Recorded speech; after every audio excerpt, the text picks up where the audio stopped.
Rated T for Teen.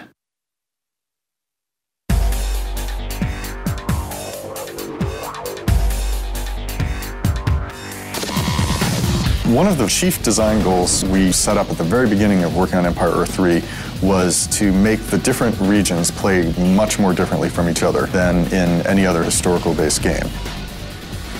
There are 3 regions. I mean, you choose if you're going to be Western, Middle Eastern, or Far Eastern. Each of those regions has a different gameplay style and entirely different units.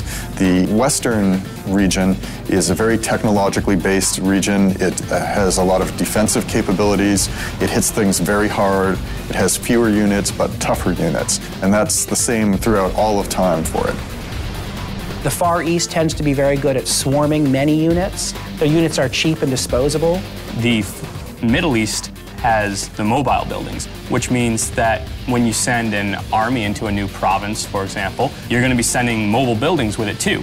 And so what the Middle East actually becomes is, as a mobile civilization, they enter every new province with a base ready to go, making them extremely formidable foes in a game of world domination. Well, boys, I reckon this is it.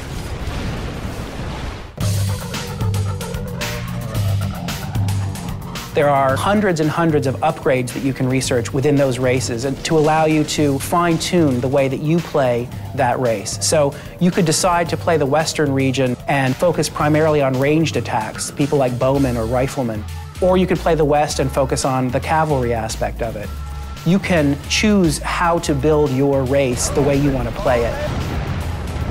And we've carried this throughout the entire game, from the very beginnings of time to the current time to the far future, where each of the regions has very, very different capabilities. You can assign every province to have a different role in your empire. Some can support military units, some help you advance your technology or economy. And it gives this extra level of depth to real-time strategy gaming without changing the combat itself. You still spend, 80–90% of your time in combat doing your standard real-time strategy things, but that very top level is what makes it far more satisfying. Your command is my wish. You can try to race up the tech tree as a strategy rather than building a lot of units or expanding very fast. It certainly offers the players another mode of beating someone else in a multiplayer game or even in world domination, because sometimes having a few really good units can be better than having a whole swarm of mediocre ones.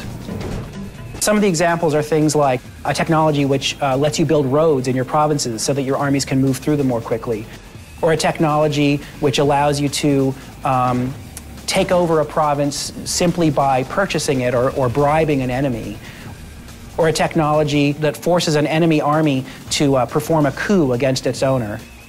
You can't afford to get all of these technologies, so which ones you pick and choose to use is going to shape the way that you conquer the globe.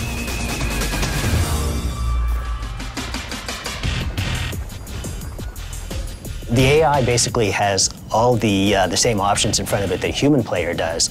At the lowest level, the AI has to manage all of its different provinces. Each province can only produce a single resource at a time.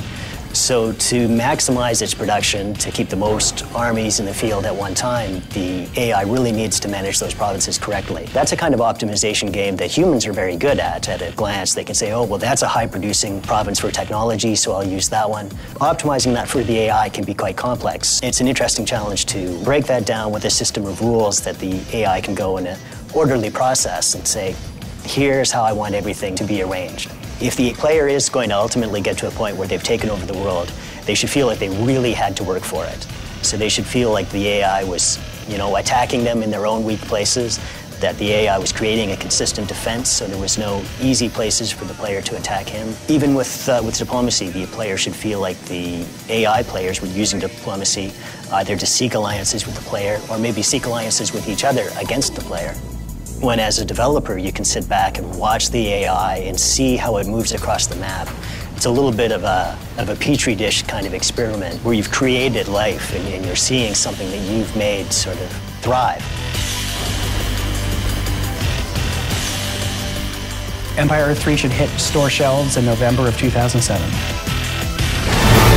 Empire Earth 3.